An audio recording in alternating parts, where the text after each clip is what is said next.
وعلیکم دوستوں، کیسے ہیں آپ؟ امید کرتی ہوں کہ آپ خیریت سے ہوں گے۔ دوستوں، اس وقت ہم قومی اسمبلی میں موجود ہیں، جہاں ایک ہمیں ایم کی جانب سے سیاسی جو ایک حبس کا ماحول ہے، جہاں حبس کا ماحول اس لیے ہے کہ وہ ہو سکتا ہے کہ جاگیرداروں کے لیے، جو بڑے بڑے سیاستدان ہیں جن کو تھم کہا جاتا ہے، ان کے لیے ایک اچھا ماحول ہو، لیکن عوام کی بات جہاں نہیں ہوتی۔ آپ یہ پیچھے دیکھتے ہیں، ہمارے ایکسس بینک بنا ہوا ہے، جو کہ آپ کو قومی اسمبلی میں کچھ بینکوں میں یا بڑے بڑے اداروں میں نظر آئیں گے، لیکن بنیادی سطح پہ گلی محلے کے لوگوں کو آپ کو ایسی سیڑھیاں ایسے وہ نظر آئیں گے کہ وہ اپنے ہی گھر میں اپنے واش روم تک نہیں جا سکتے۔ نکاسی و فراہمی آپ کے اورنگی پائلٹ پروجیکٹ میں، جہاں ڈاکٹر اختر حمید کا اگر وہ لے لیا جائے تو کراچی جو ہے وہ پاکستان کا انگلینڈ بن سکتا ہے، لیکن کیوں نہیں بنا؟ کیونکہ ہم نے بنیادی جمہوری ادارے وہ کر دیے۔ اور جہاں ہم منشور کی بات کرتے ہیں تو ایم کے ایم اور جماعت اسلامی کا منشور ایسا ہے جو کہ گراس روٹ لیول کی بات کرتا ہے، نوجوانوں کی بات کرتا ہے، اقلیتوں کی بات کرتا ہے، اور پتہ نہیں کیا کیا تمام انسانیتوں کی بات کرتا ہے۔ سر، ہم آپ کو پہلے تو مبارکباد پیش کرتے ہیں کہ آپ نے ایک ایسا ترمیمی بل پیش کیا جس میں خالصتاً ہر پیدا ہونے والے بچے کے مستقبل کو محفوظ بنایا گیا ہے، اور موجودہ جو لوگ ہیں ان کے مسائل کو آپ نے حل کرنے کا نسخہ کیمیا دیا ہے۔ سر، تھوڑی سی روشنی ڈالیے گا کہ کیا یہ تاریخی اقدام آپ نے اٹھایا ہے؟ دیکھیں، اس وقت پاکستان میں ہر پیدا ہونے والا بچہ، نیا مولود 25,000 روپے کا قرضہ اپنے ساتھ لے کر آتا ہے۔ پھر کسی بھی قومی شعبے کو دیکھ لیں، معیشت کو دیکھیں آپ، سیاست کو دیکھیں، پھر معاشرت کو دیکھیں، ہر جگہ ایک لگ رہا ہے کہ ہم کشتی بے بادباں ہیں۔ کوئی ایسی لیڈرشپ نہیں ہے جو لوگوں کو متحد، منظم، متحرک کر کے کوئی سمت دے، ڈائریکشن دے۔ اور مہنگائی، بے روزگاری نے تو لوگوں کا جینا دوبھر کر دیا ہے۔ وہ اس سے تنگ آ کر جب سڑکوں پر آئیں گے، خودکشیاں بھی ہو رہی ہیں، اسٹریٹ کرائم بھی بڑھ رہے ہیں، اور اس کے بعد اگر اگلا مرحلہ ریاست، ملک اور آئین اور قانون سے جو ہے وہ لا تعلق، بیگانگی، اور وہ اسے تو پھر ملک دشمنی سے تعبیر کیا جائے گا۔ اور جو لوگ پھر سڑکوں سے اٹھیں گے نہیں، دھرنا وہاں پر لگا رہے گا، تو پھر ان کی زندگیوں کا بھی اس سے دیکھیں نا، ہم جا رہے ہیں افراتفری، ایک کیوس ہے، ایک غیر یقینی صورتحال ہے، ایک عدم استحکام ہے، اور یہ طوائف الملوکی میں چلا گیا، اور بغاوت پر لوگ آمادہ ہوئے۔ جیسے مظفر آباد میں لوگوں نے بائی ہک اور کروک اپنے مطالبات منوائے، تو مجھے لگتا ہے کہ پاکستان کے بھی بڑے شہروں میں یہ منظرنامہ جلد ہمیں دیکھنے، اسی لیے اس کے توڑ کے لیے کہ عارضی مسائل کا حل نہ ڈھونڈے، اور سیاسی جمہوری استحکام کے لیے بھی صرف اپوزیشن کو منانا ایک مختصر ایجنڈے پہ نہیں، ایک گرینڈ ڈائیلاگ کریں، ساری سیاسی جماعتوں کو بٹھائیں، اور دو چار ایک سیاسی آئینی اصلاحات کا، ایک دو چار نکات کا ایجنڈا، ایک معاشی اصلاحات کا، اور ایک سیاسی تنظیموں کی اپنی اصلاحات۔ میں تینوں بتا دیتا ہوں کہ دیکھیں، سیاسی اصلاحات اور آئینی اصلاحات کا بل ابھی ہم نے پیش کیا کہ اختیار، وسائل اور فیصلے کا جو اختیار ہے وہ نیچے جانا چاہیے۔ بلدیاتی اداروں کو بھی، جو کہ تیسری درجے کے سطح کے جمہوری ادارے، انہیں بھی اپنے پیروں پہ کھڑا ہونے کا موقع دیں۔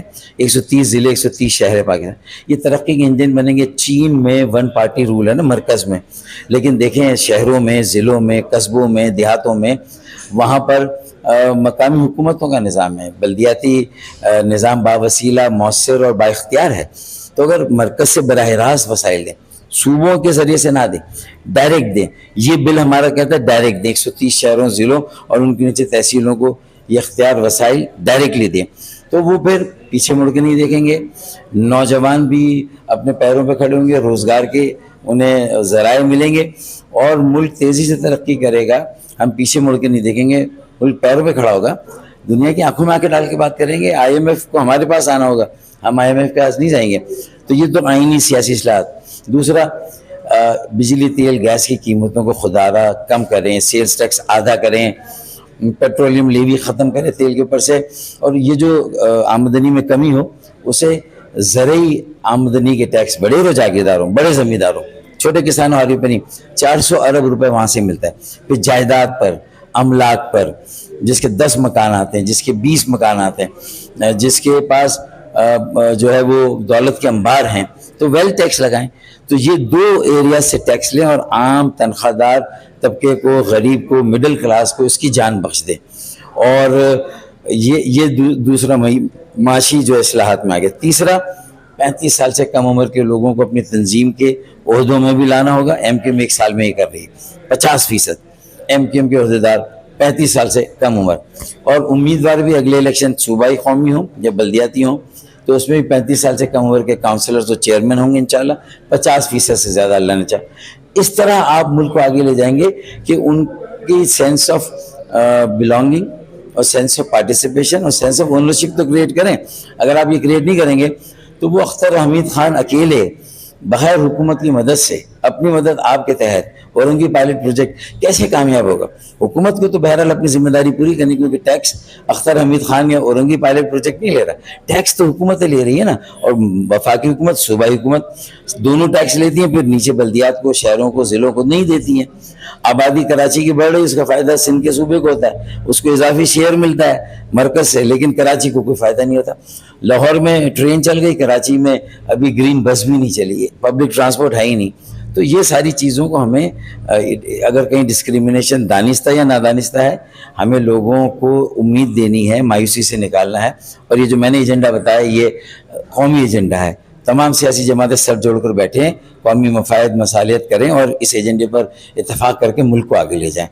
جی بالکل. آج ہمیں نظر آ رہا ہے کہ پاکستان کے 22 کروڑ عوام کے لیے بنائے گئے ایوان میں آج عوام کا ڈنکا بج رہا ہے، اور ساری بڑے ایشوز ایسے ہیں، وہ تو بالکل ایسے جیسے ہوا میں غبارے چھوڑ دیے جاتے ہیں کہ عوام صرف غبارے دیکھتے رہیں، اور جو ثمرات ہیں وہ حاصل کریں تو وہ والے لوگ حاصل کریں جو اپنا حق سمجھتے ہیں کہ انہوں نے ہی خاندان بہ خاندان اور نسل در نسل اس ایوان کا حصہ رہنا ہے، اور جو عوام ہے ان کو کیا کہتے ہیں کہ غلامانہ ذہنیت میں اور غلامانہ طرز زندگی میں، کیونکہ ابھی ہم کلونیلزم میں رہ رہے ہیں. لہٰذا فاروق بھائی نے جیسے کہ کہا کہ اس بل کی حمایت تمام پاکستانیوں کو کرنی ہوگی.